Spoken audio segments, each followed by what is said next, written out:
Hola, ¿cómo estás? Trabajé en América Latina por 2 años, pero de los Estados Unidos.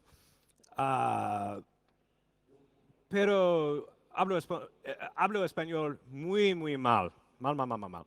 So I hope you don't mind if I speak in English. I think that's, probably less painful for you guys more than me. So thank you very much for coming. It's a Saturday morning. I know it's difficult. So I commend your commitment and interest. So I'll try to do the best for the hour of the time that we have. So one of the things that I wanted to do is, as you're standing there going, all right, who is this jet-lagged guy standing on stage here? What is he? Why am I listening to him? First, let me clear something up. If you look in the program, you'll see this guy. So have you ever heard of security by obscurity? Have you ever heard that phrase? So I'm trying not to let the NSA know that I'm here, but actually I'm this guy. So hopefully that will clear up any confusion.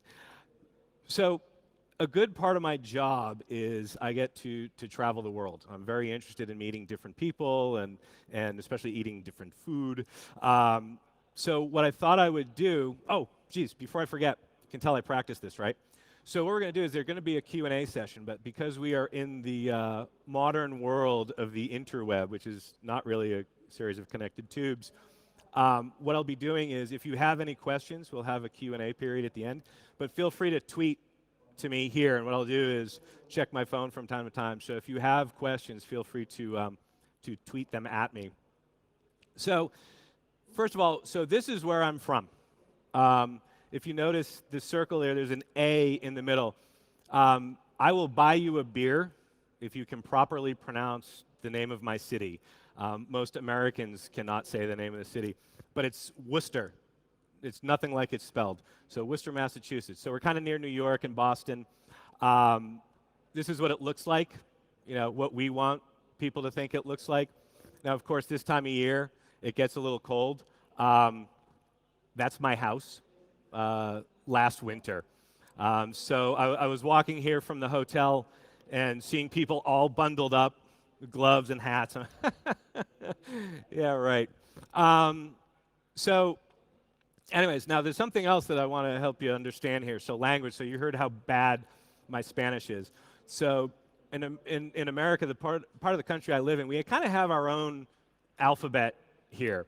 And if you notice, when we get between the Q and the S, that letter is a little different.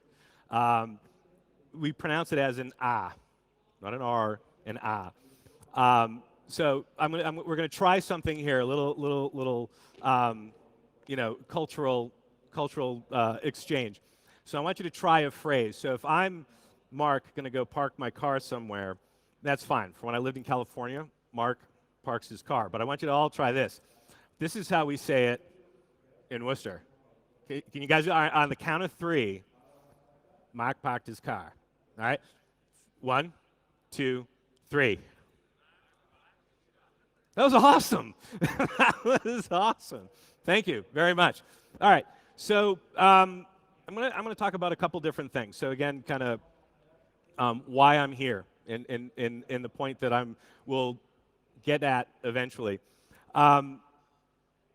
When I was 19, this is me. At this point, I knew nothing about computers. Actually, literally, I had a job. I couldn't understand. I was working on one computer, and I went to another, and I couldn't find my file. And I didn't understand why. And they said, well, it's on the hard disk. And I said, it's right here. And they said, no, that's a floppy disk. I'm like, but you said it was on the disk. And they said, yeah, it's on the hard disk. I'm like, but it's here. And they said, no, that's a hard disk. So I went from, so how does this guy become this guy? So a couple weeks ago, my colleague, Dr. Stefan Luters at CERN, was kind enough to give my fiance and I a private tour of CERN. So how does long-haired metal guy end up getting allowed even on the property, let alone get a tour? But I'm going to talk about that. It has a lot to do with mentorship. Now, I do have a day job. You guys may have heard of this place. So I am at Cisco. And a lot of what my job is about is discussing how to protect things like this. So my focus is predominantly on industrial control systems, or the Internet of Things, if you will, and how to protect those. It's becoming more and more of an issue. And when you look at it, let me ask you this. How many people here are familiar with Shodan? All right, we got a couple people. Okay, so just for those who aren't aware of it, Shodan is a search engine that helps you find devices. So Google helps you find data, Shodan helps you find devices. And now what we're finding is, with industrial control systems, these things were built to last decades. But think of how much technology changes over decades. I had this great picture, man, I wish I thought of it now, when I was at CERN. There was a platter this big. It was a 10 megabyte hard drive compared to my iPhone, which is 64 gig. So things progress, but this world hasn't so much. And so what John's done with John Matherly, who started Shodan, this is an idea of some of the devices that he's found. He'll do these, like a census on different devices. So you think, do we have any coders here, any developers? Okay, any of you guys work on Metasploit, for example, right? Okay. So one of the things that I've seen over the years, for sure, is it used to be when, all right, for example, anyone remember the love letter virus? You guys ever hear that? Okay. So the rest of you have to look it up in a history book. But I was working for an office supply company. We had 55,000 users in our email address list. Love letter comes out. It hits everybody in the global address book. We were down for 3 days. It was a pain, but it wasn't the end of the world. What we've seen is the progression of the ability to somebody, now you may be writing from Metasploit, but it doesn't take necessarily a ton of skill to use it. So number one, we've seen a lowering in the bar of what it takes to do damage. Now you have malware that has a 1-800 or a toll-free support number. Hi, I'm trying to break into this bank and I can't get this module to work. Oh, this is what you do. Combine that now with something like this, where now all I have to do is put in a search for a certain type of device, a certain version, and you get an idea of the immensity of the problem. And just these two gentlemen, by the way, will be talking about this here, gentlemen. So I suggest attending their session. But now one of the things is, now add another complicating factor. Cisco, whom I work for, estimates that over the next 5 years, we will need 1 million more skilled cybersecurity professionals. That's a lot. That's a lot. And it's actually even gotten to the point where sometimes I just think about it, I'm like, man, I am disconnecting the phone. I'm only going to burn firewood. I'm going to go hunt my own food. A little overdone, but that's what we're looking at. So, I mean, that's why a lot of us are here. And so where I talk about this a lot of people want to get into, Stuxnet or talk about Havex. And then what do we have now is Regan. I mean, that's more financial services. They want to talk about that. But the thing that I find is there has to be an approach. I think there's something very fundamental that's missing in that we need to address. We can't continue down the same road and expect different results. I don't know if you've ever heard the definition of insane, or the definition of crazy, is doing the same thing over and over and expecting different results. And I think we've kind of gotten to that point within cybersecurity. So I sat around and I thought about it, and I'd run around and say, look, cybersecurity shouldn't be something that we wait for students to get to college and maybe choose it. This is something that should be taught right from the very beginning of school. It should be part of everything. I mean, we teach kids not to take candy from strangers, not to get in a stranger's car. Why can't we teach them right from the very beginning about how not to give away passwords, what to do in anonymous chat rooms or not to go to them, things like that. So, I came up with this really eloquent speech, and I thought I would go down to my school board and demand that this be taught. But the reality of the matter is where I live, like a lot of other cities, we're challenged for funds. We don't have the money. Our schools are trying to do the most basic things. So I decided to do something about it. So I created this event called Interrupt. So the name, actually my buddy came up with the name, but it's for, the name has two purposes. First of all, if you think of a processor, interrupts are going to it. So we've got the technology angle, but it's to shake up the thinking. And so our idea here is to go to students, get them interested in cybersecurity, so they choose careers. Because, you know, quite honestly, we need the help. We need you guys. We need, you know, your younger brothers and sisters. You know, when you look at it, I go to a lot of these events, and you may not know it, but I'm 45. Often I'm like the average age. Sometimes I'm the young guy. And while that might make me feel a little better about myself, for the, you know, for cybersecurity, that's not a good thing. You know, we need fresh blood. So that's where we came in with this. And so the idea is not so much to, you know, again, teach deep technical. We try to get the kids fired up enough to go pursue. So there are three things that we try to touch on here. It's, as you see, creativity, community, and meritocracy. So I want to talk about those a little bit. So creativity.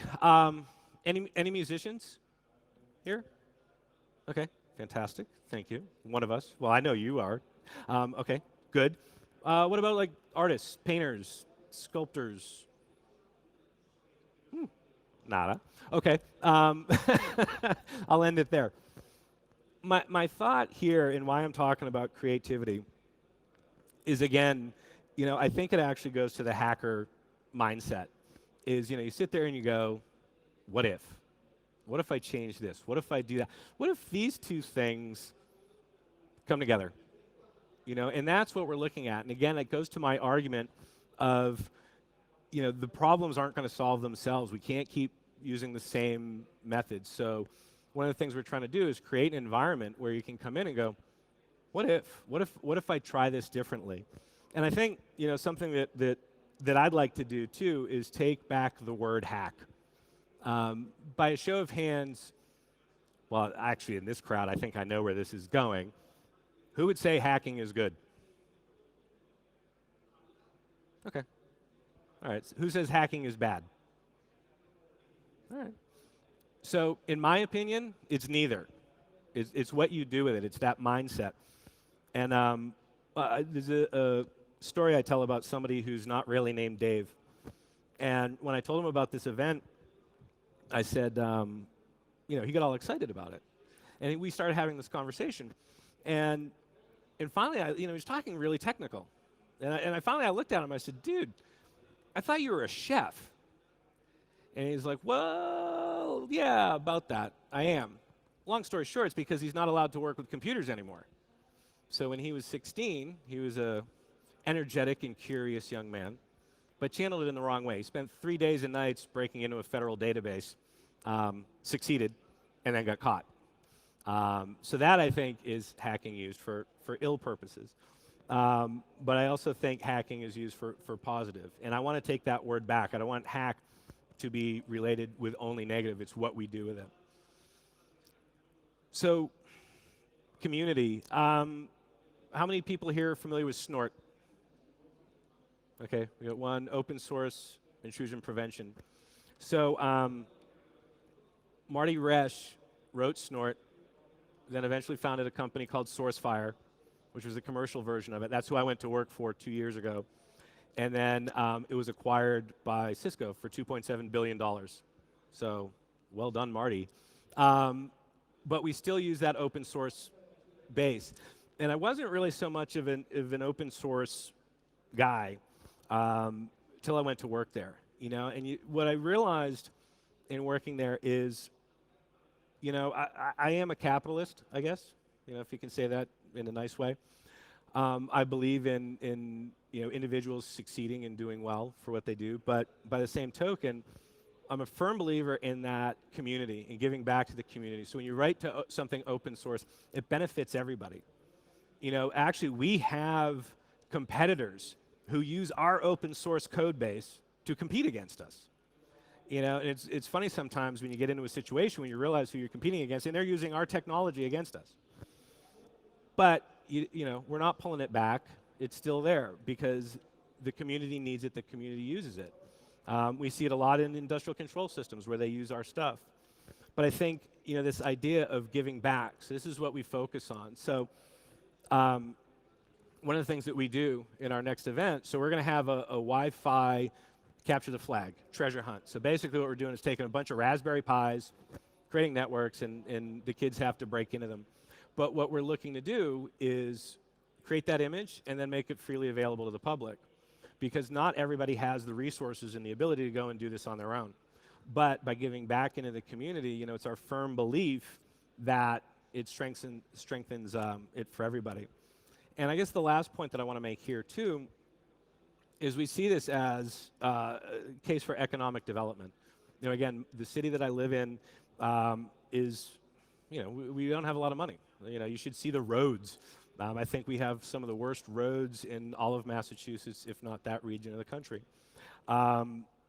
Things just don't get fixed all the time.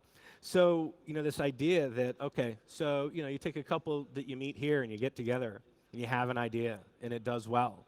And then maybe you can hire some more people. And guess what? Those people go to lunch.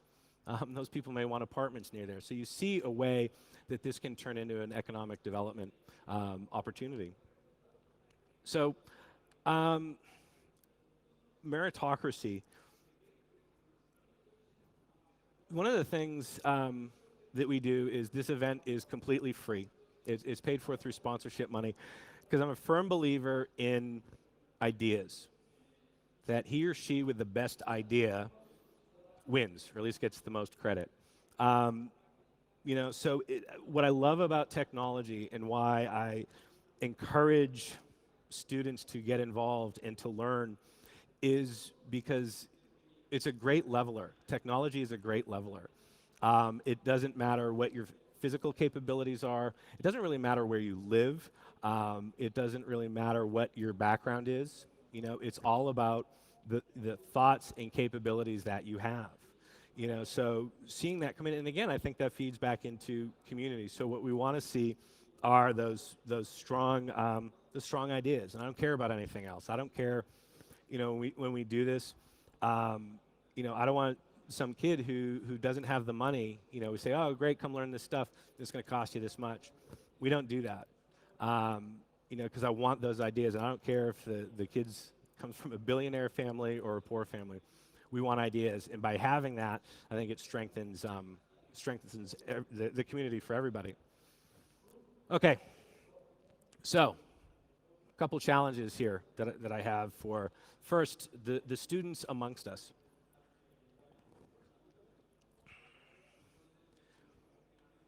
Don't accept no for an answer. I was sitting there thinking about this last night, and I didn't want to get preachy and say, do this, do that. I like to leave it open-ended. So I was actually walking back to my hotel last night. I'd get every 5 feet. I'm like, oh, I got to write this down. Oh, I got to write that down. So these are some of the things I was thinking about last night. But don't take no for an answer. I think the majority of people do. And I think what's needed is a strong sense of self. If you believe you have a good idea, don't let anybody ever tell you no. And if somebody tells you no, go to the next person and go to the next person. Because I'm going to try to think of a non-cynical way to say this. There are far more not brilliant people than there are brilliant people.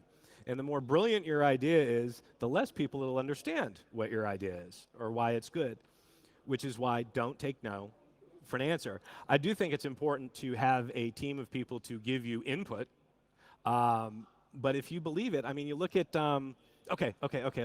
Who here has ever had Hershey's chocolate?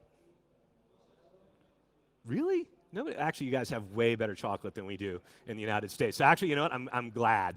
But that totally ruins the whole story. Anyways, Hershey, went bankrupt something like 5 times.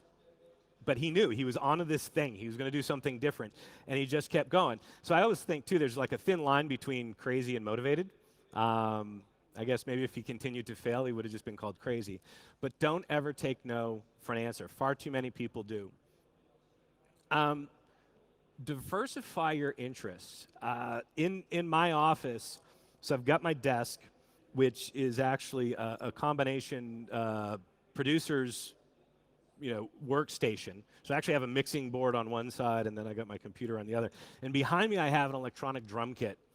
And it's great for when you get off a phone call where you're really, really annoyed. Just pounding things with wooden sticks is an awesome, awesome release. But it also, I had, we had our first event in Atlanta a few months ago, and a student came up to me afterward and asked me. She really, really wanted to get into cybersecurity, but she was also interested in writing. Not about technical stuff.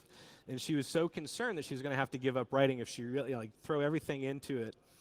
And I was like, oh no, God no, please don't do that. Sometimes when you can just go and unplug and get away from something, especially if it's non-technical, I think it's a great asset because you'll look at things in a new way.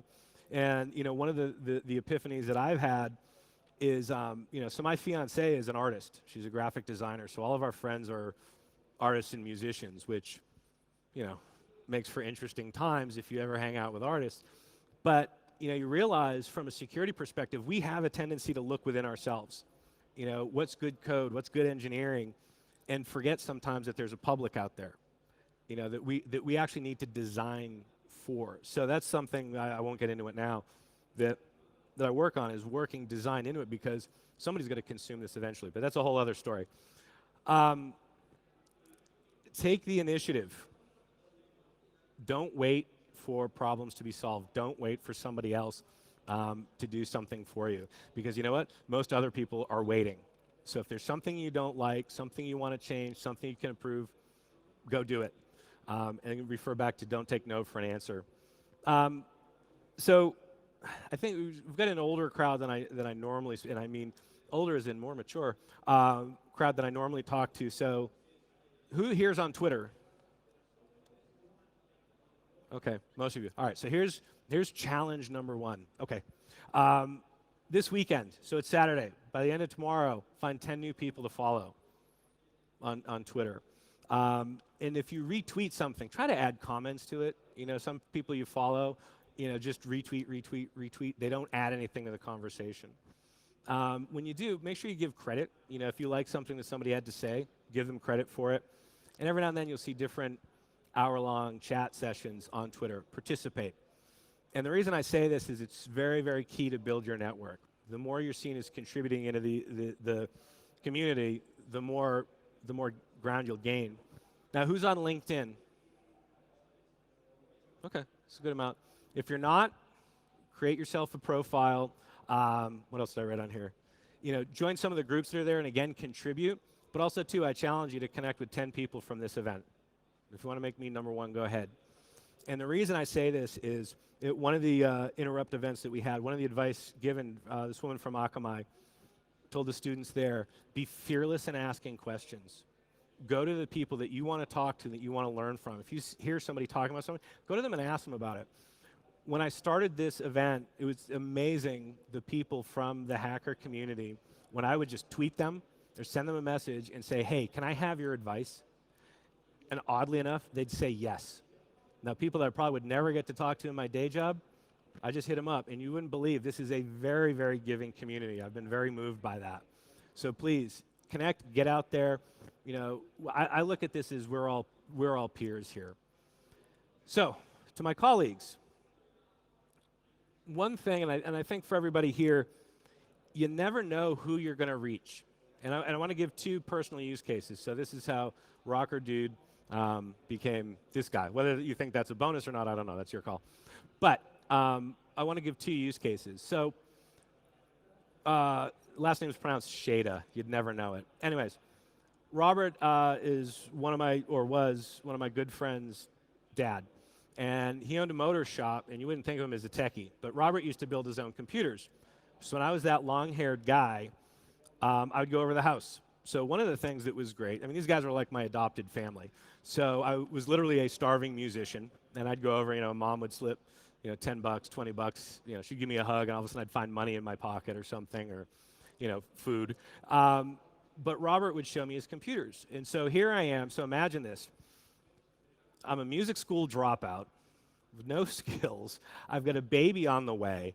I'm broke. And one day Robert looks at me and says, all right, we're going to the electronics store. So we go, and I build my first computer. And to give you an idea of how long ago, it was a, oh God, 386 SX chip, I think it was. But I built my first computer. So the guy that didn't know the difference between a hard drive and a floppy drive all of a sudden goes, that's it? This is like Legos. So from that point on, you know, I got to say, Robert is the whole reason I'm here. That changed my life forever. It went a completely different course. Neither of us knew it at the time, of course, but having Robert as a mentor had that direct effect. I would not be here today if it weren't for this man. In an indirect sense, I want to talk about one last person. So her name is Sabine Mahmood, and she has no idea who I am. Actually, I've tweeted to her a couple times, so if she does know me, she might know me as, like, you know, maybe she thinks I'm a stalker or something, I don't know. But when I was going through this idea of, you know, what do I do about this cybersecurity issue? What do I do about this education issue? And trying to figure out what it was, I knew I needed to do something. I read an article about her in Wired magazine. She is the first woman, actually first person, to establish a hackathon in Pakistan. And they talked about the challenges that she went through, the effort that she put in, and the results that she was getting. So here's this guy on the other side of the planet.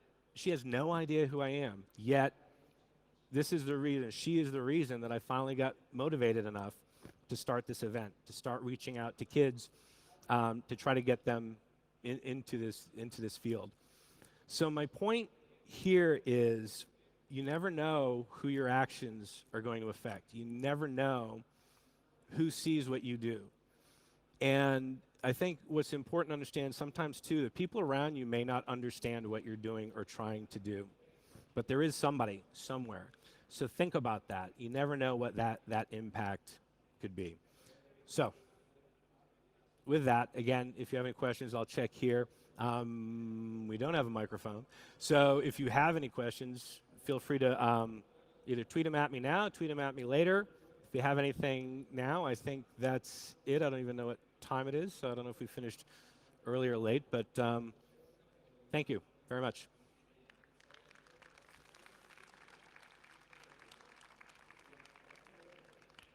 Wow, I went really fast. Sorry, that's what happens when you take a Bostonian and give him coffee. Any questions? All right. Thank you very much. Oh, sorry. Yes, sir. Oh, and there's a microphone right there. I don't know much about this question of the industrial security, but I would like to ask you something, because recently I read something in connection with the possibility to split the internet into different subnets in order to improve security. So this was seen as a risk for the internet. I think that almost everybody thinks that the internet should be one unique entity. And well, one of our values is the integration, connection, and so on. But when I have to think about the possibility of someone in his house hacking, well, not only video games, but maybe a nuclear plant, then this idea of everything connected all over the world doesn't sound so right, so good.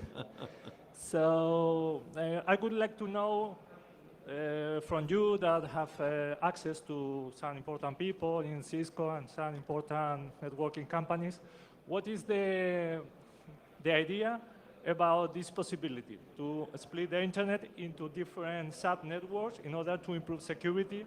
I am thinking about the possibility to isolate industrial systems, things that has to be with aerospace, planes, and so on.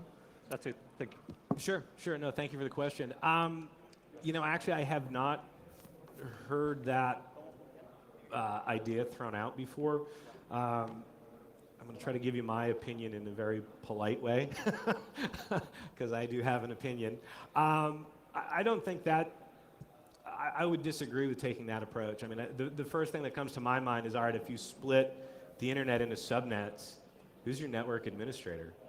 Who owns that part of it? All right, you volunteer?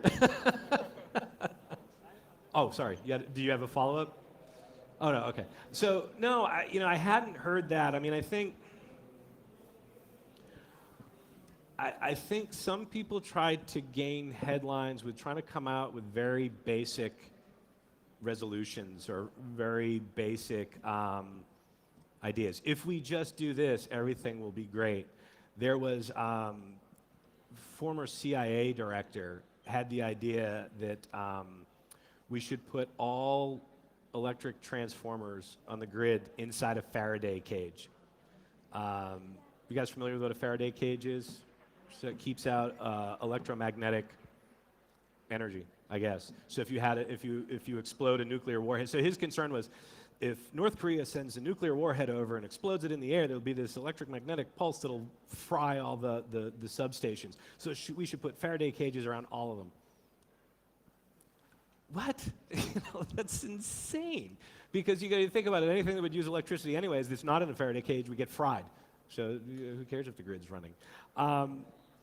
So I think that idea of splitting it up, I don't know that that's the best approach. I think it's a problem that has to be addressed at many different levels. I mean, even just one example, and I forgot to give it earlier, on that Shodan search in January, I was at a conference.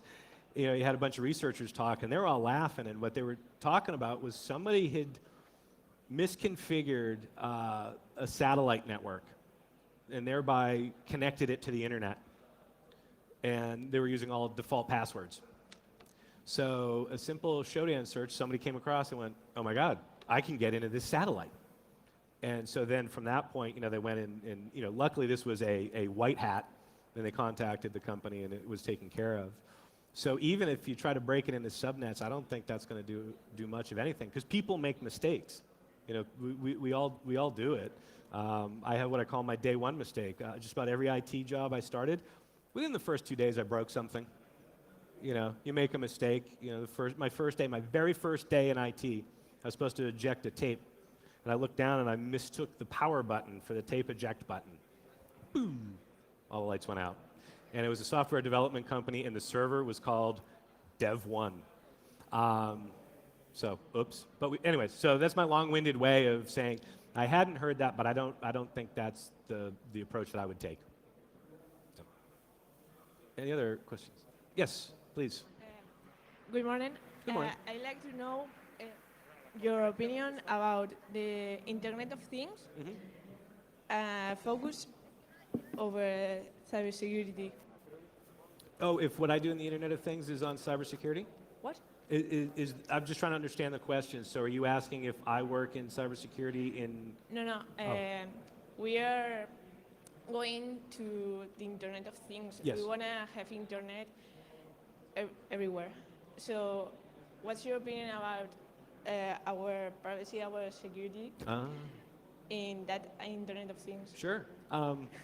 God, I love these questions. And it's like I'm trying so hard. If we were sitting down over a beer right now, I'd be a little more free-flowing in my thoughts. I'm really trying to censor this because I also know this is being webcast. Yeah. So, all right, so the Internet of Things is coming, whether we want to stop it or not. You have these conversations in the security world. Oh, we need to take this approach and that. No. The way it always happens is somebody has an idea, and the idea goes like that, and then all the security people are going, wait, stop. We never get a chance to go, wait, let's put on some security here. I think, more than ever, and this is, I guess, another reason why I started the event, is I think we're all responsible for protecting our own privacy. And we really need to think long and hard about how we go about doing that. And the unfortunate thing is most people don't understand or know how. But you get another complicating factor in that, back when we still used phones at home, I was very vigilant about not letting my phone number get out, not letting my address get out.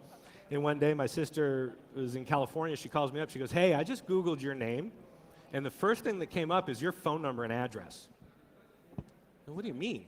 So what had happened was, I went to a meeting at City Hall to give my opinion on school budgets, and you have to give your name and address.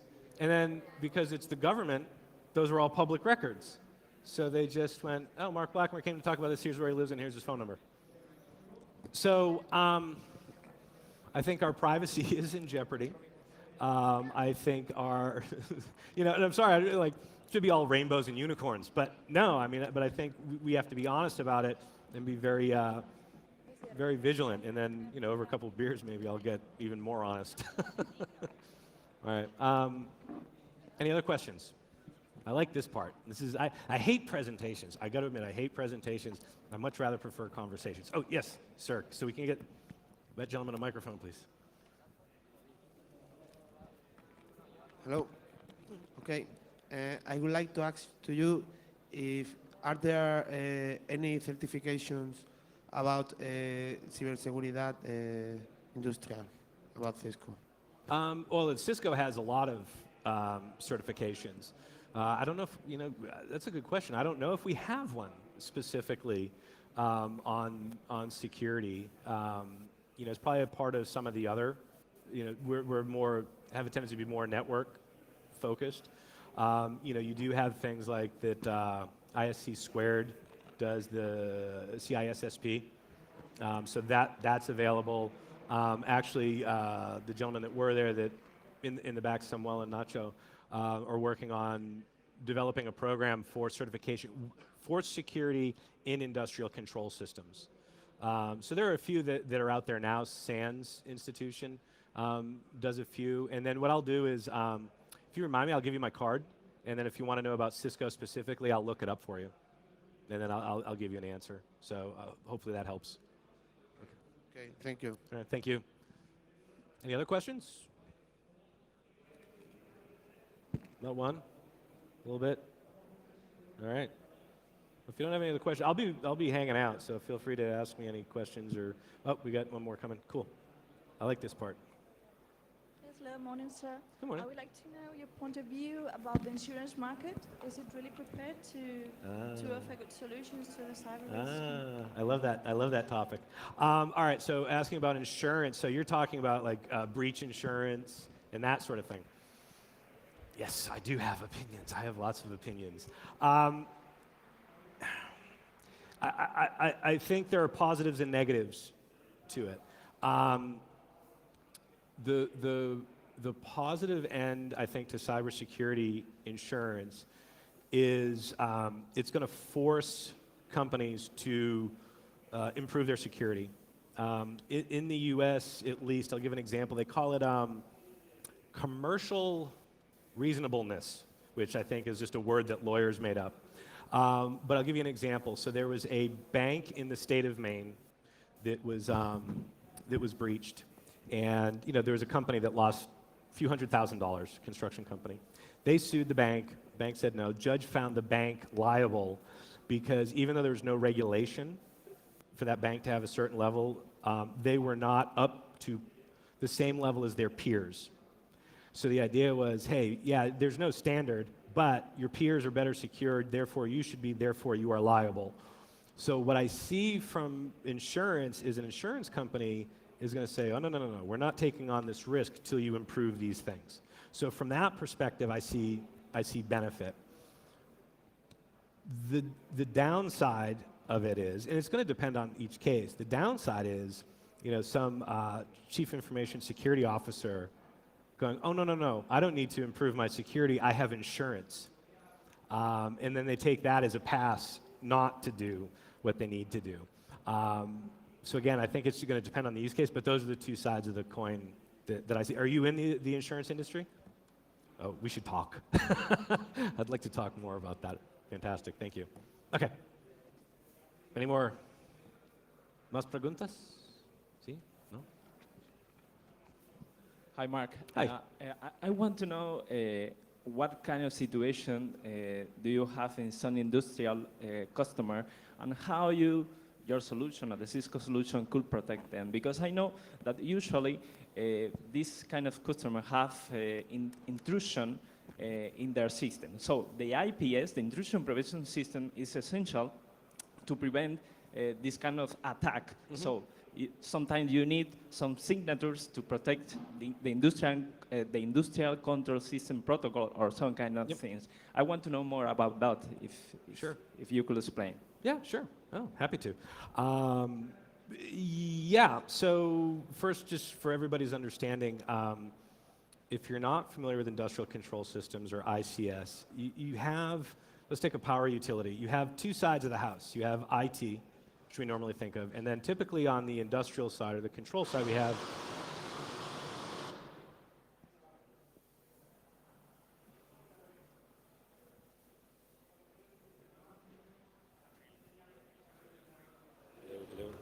Can you hear me? Oh, geez. All right.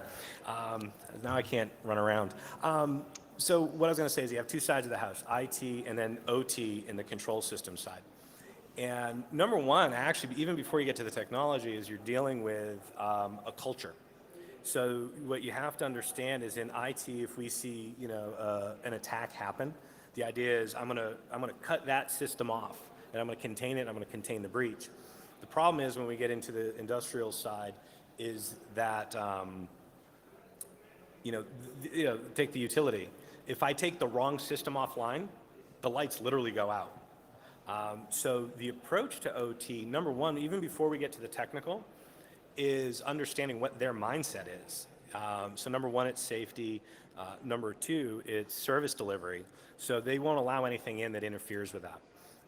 So now to get to your point, I think it's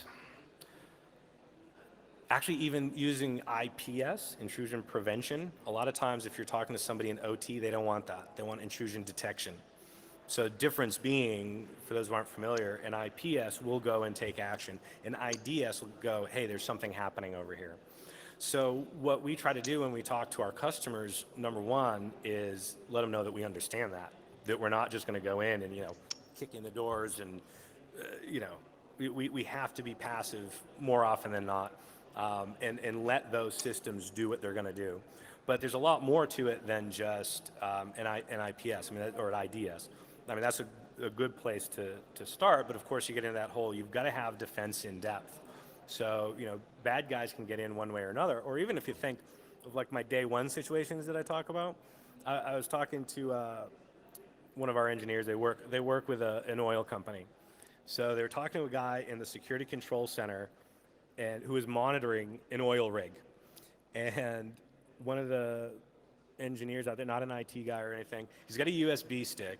He's trying to, I don't know what he was trying to do, upgrade firmware or whatever, and they're watching him on the camera and they can't say anything. And he keeps walking over to these devices, plugging in this USB stick. So at this point in cybersecurity, USB equals bad. And they're just watching this guy, and they're going, oh my God, how much malware did you just put in the network? Because he's just going around trying to find somewhere to put the USB stick. So, so we approach it from, hey, it can be an insider who makes a mistake. It can be an outsider who does something. We need to look at different angles. And one of the things that we try to do too is we try to look at things based on time. I think one of the shifts in, when I started in IT, you had to keep everything out. It's not realistic. Things get in. So we've changed a lot more too to going, okay, here's your, here's how we're going to protect you up front. But we also focus a lot too on what happens when something's in and how do we learn after something gets in to not let the next thing in. So that's, I think, another thing that we approach with these guys, going, look, things are bound to get in. So we look at it based on time, not just technology. So does that answer your question? Correction. You say that you love test food from different countries. What do you think about the Spanish food? Just Oh man, I love it. There's a place that so this is my third time in Spain. My third time in Madrid.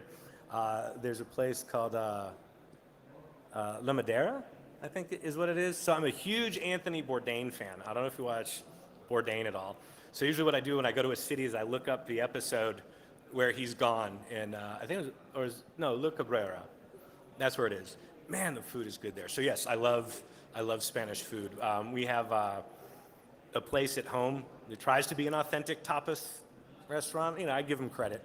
They try, but a Yeah, the unfortunate thing is I can't bring jamon on the plane. So I just eat as much as I can while I'm here. But yeah, I'm a big fan of Spanish wine. But yeah, okay. Yeah, I'll answer questions about food and wine too if you want to talk about that. It's a little more interesting. All right. Did we get it?